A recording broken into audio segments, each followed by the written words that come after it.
Welcome to Chicago Bears 360, keeping it a buck with Coach T. Contra.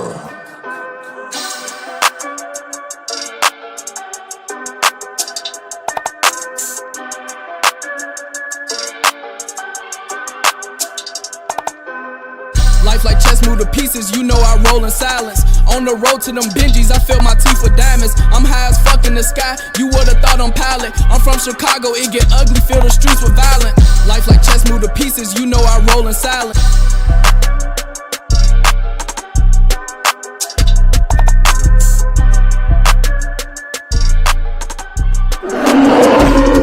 Past, present, future. We bear down. Welcome to Chicago Bears 360 with Coach T. We're going to break down some of the Cleveland film versus the Chicago Bears and let you know, kind of take a look at some of the things we've been emphasizing. Things that's going right and going wrong with Nagy's five-man protection. You're going to be hearing a lot this week about the protections concept, some of the national media picking up on some of his flaws in his concept. Now, five-man protection is basically these guys, what you consider offensive line, being the core blockers of any play, any pass play, and those guys alone, right? So why is that a big deal? It's a big deal because not on any level do you primarily block with just those guys, right? And the fundamental flaw in Nagy's concept is there's nothing wrong with five-man protection in and of itself but you can't use it, or you shouldn't use it primarily as your go-to for protection, for pass protection. So with five-man protection, if you're going to use it, the idea is the ball needs to be out within 5 to 7 yards, right? So with each man you add to the protection, you add the ability to go downfield a little bit more. So with five-man protection here in this play, right, we got 5 up front, but we're going to get ready to roll this. And the ball's on, say, the 30, let's call it the 36-yard line. And ideally, with this protection, what you want to do is have the ball, the wide receiver's routes breaking and matching the protection, right? So if this man is at five man, you want the ball to be ideally out by the time all the receivers are hitting that line. And the challenge with Nagy's concepts is five-man protection here doesn't match his wide receivers' route distance. His protections doesn't match the distance. And I'm going to put this on display right here. So this is a 2nd and 9. We got the empty formation, definitely five-man protection. You clear this out, right, and you roll the play. I want you to pay attention to this yard line, the distance that we marked, that we want the ball to be out by, right? We want the ball to be out by that marker, which is about, we're going to call it the 32-yard line, right? 5 yards, 31. Let's call it the 31-yard line. Ball needs to be out no later than the 31-yard line. And then also, you can tell whether this is a concept that was put in or was drafted properly because the wide receivers will actually be looking for the ball by the time they reach that 31-yard line. So let's move it forward. Let's see, by the time the wide receivers hit the 31-yard line, is anybody breaking and looking for the ball? Boom, right there. Here's the problem. Everybody's still running with their back to the play. Where's Justin in his drop? Justin's already planting his back foot in the ground. If you want the ball to come out on time, these guys have to be breaking. The concept, the wide receiver routes have to match your protection. So if you're only going to have 5 men protect up here, then these guys got to be breaking at 5 to 7 yards. And as you can see, they're still running with their back to the play. And this is not good. This is not a good play design. And this is the fundamental problem and flaw with Nagy's pass protection and route concepts, right? So you want the ball to be coming out by the time they hit that mark. But let's see what happens. They're still running 10 yards.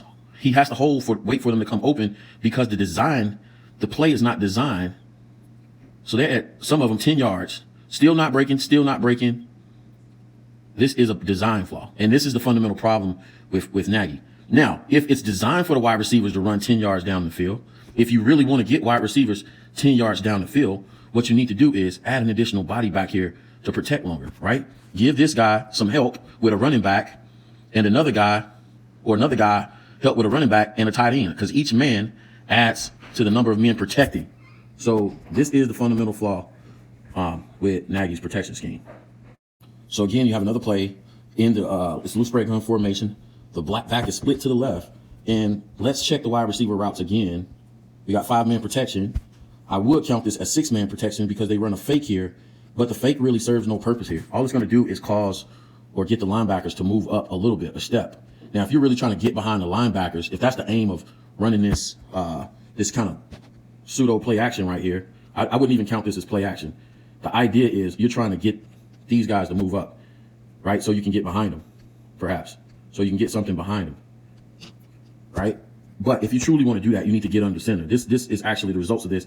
It's not going to serve any purpose, right? So what it's going to end up being is truly a 5-man protection, because it has no, the running back has no impact on the blocking, right? So what we're going to look for again is the 5-man protection matching the wide receiver routes length, right? Are these guys, their routes matching 5-man protection? Remember we said 5-man protection, the ball needs to be out. So if this, in this case, ball's on the 31, they need to be breaking right here on the 36. Somebody needs to be breaking for the ball by the 36. So we're going to run this play. We're going to check the results. Keep our eye on the 36-yard line, see if the ball's out. Let's run that back. Again, where is the wide receiver breaking for 5-man protection? And is the play, pseudo play action, did it really hold the linebackers? Did they go for it? No. So get under center, right, where there's a true run of the threat, a threat of the run, I'm sorry, and you'll get those linebackers moving towards the line of scrimmage because their primary responsibility is the run. But to the other point, these guys are still not breaking. They're still not in a position to receive the ball, so Justin has to hold it. They still have their back to the play, right? And at best, we have Mooney here.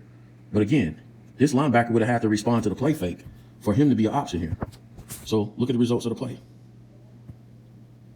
5-man protection is not designed to hold up for 10-yard routes. Now this is going to be an example of correct execution of the RPO, right? You're going to get the zone read motion with the offensive line stepping strong side zone. David Montgomery stepping as if he's going to receive the handoff, right? Because they're going that way.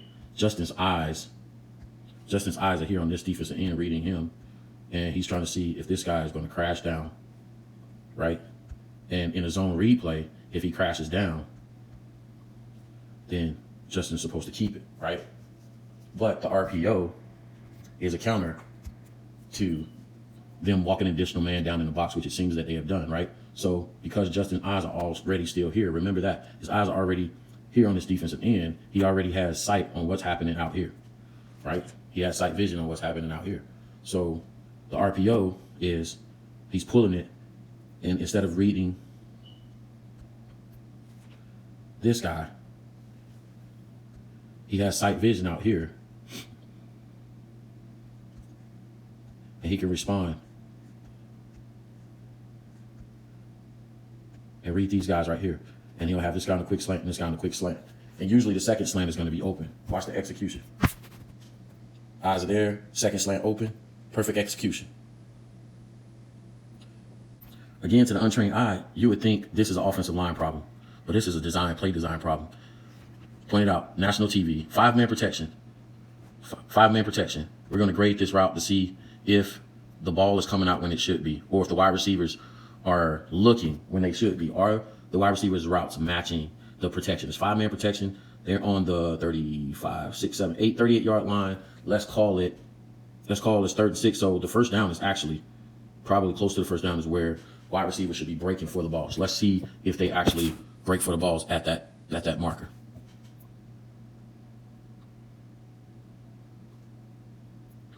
So you have a couple options right here. Ball has to be out. In this situation, this right here might be on Justin. Cole might have got a little bit too deep in his route trying to get the first down, but he's a big guy. He can catch this ball if it's on time and on target. He can catch this ball on this side, turn and lean for it for the first down. But you see A-Rob right here. That's the person that I would expect to run beyond the marker. But he's a great tackle breaker too, a great runner after the catch. But this one right here is on Justin. He got to step up in the pocket and deliver this one. In this case, you do have guys breaking where they're supposed to be. That goes with 5-man protection if you're going to run 5-man protection. But again, you can't run 5-man protection for an entire football game or the percentage that Nagy runs it for. You just can't do it.